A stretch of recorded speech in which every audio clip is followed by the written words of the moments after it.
जय गुरुदेव। एक बार देवी पार्वती का मन कंदराओं में रहते हुए उब गया। दो नन्हे बच्चे और अनेक प्रकार की असुविधाएं, अतः उन्होंने शंकर भगवान से अपना कष्ट बताया और अनुरोध किया कि अन्य देवताओं की तरह अपने लिए भी एक छोटा सा महल बनवा लें। शंकर जी ने ब्रह्मांड के सबसे योग्य वास्तुकार विश्वकर्मा महाराज को बुलाया। पहले मानचित्र तैयार हुआ, फिर शुभ मुहूर्त में भूमि पूजन के बाद तेज गति से काम शुरू हो गया। महल भी आखिर शंकर पार्वती का था, कोई मामूली तो होना नहीं था। विशाल महल एक पूरी नगरी, कला की अनुपम कृति जैसे पृथ्वी पर स्वर्ग। विश्वकर्मा ने पूरी शक्ति लगा दी। अपनी कल्पना को आकार देने में उनके साथ थे समस्त वर्ण राशि के स्वामी कुबेर। बची खुची कमी उन्होंने शिव की इस भव्य निवास स्थली को सोने से मढ़कर पूरी कर दी। तीनों लोकों में जय जयकार हो गई। एक ऐसी अनुपम नगरी का निर्माण हुआ था जो पृथ्वी पर इससे कभी किसी ने नहीं देखी थी। श्री गणेश और कार्तिकेय के आनंद की सीमा भी नहीं थी।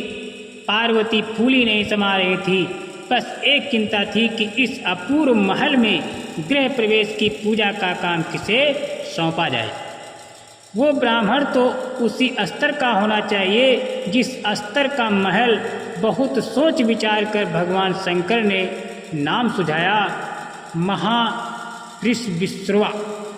समस्त विश्व में ज्ञान बुद्धि विवेक और अध्ययन से जिसने तहलका मचाया हुआ था, जो तीनों लोकों में आने जाने की शक्ति रखते थे, जिनकी कीर्ति दसों दिशों में थी, ऐसे मुनि विश्रवा गृह प्रवेश की पूजा के लिए श्रीलंका से कैलाश पर्वत पर बने इस महल में आमंत्रित किया गया।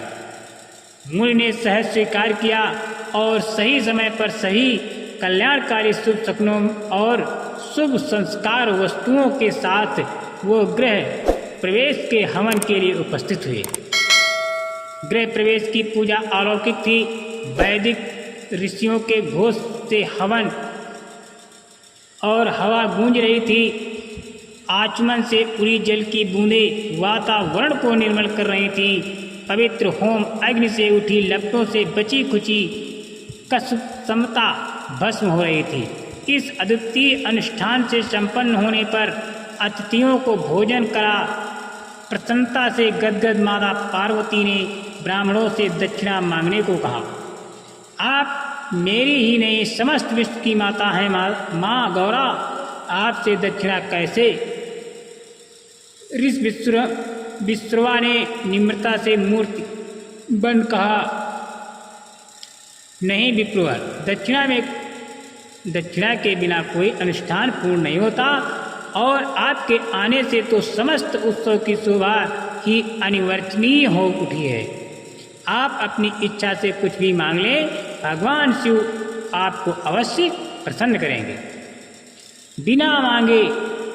मैंने बिना मांगे ही बहुत कुछ पा लिया है। आपके दर्शन से बढ़कर और क्या चाहिए? विश्वकर्मा ने विनम्रतापूर्वक कहा, ये आपका बड़प्पन है, लेकिन अनुष्ठान की पूर्ति के लिए दक्षिणा आवश्यक है। संकोच होता है देवी, विश्वकर्मा ने आंखें झुकाकर कहा। संकोच छोड़कर यज्ञ की पूर्ति के विषय में सोचे। प्रिवर पार्वती ने कहा। विश्वकर्मा ने कहा, यदि सचमुच आप मेरी पूजा से प्रसन्न हो तो आप ये सोने की नगरी मुझे दे दें। पार्वती जी भौचक्की रह गईं, लेकिन पास ही शांति में बैठे भगवान शंकर ने अप्रचलित स्थिर वाणी में कहा, यथास्तु। भगवान शिव के अनुरोध पर विश्वकर्मा ने ये नगर कैलाश पर्वत से उठाकर श्रीलंका में स्थापित कर दिया।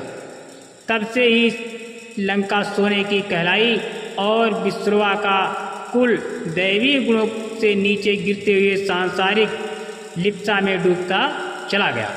पार्वती के मन में फिर किसी महल की इच्छा का उदय नहीं हुआ। इस दान से इतना पुण्य एकत्रित हुआ कि उन्हें और उनकी संतान को कभी भी गुफा या कंदराओं में कोई कष्ट नहीं हुआ। जय गुरुदेव।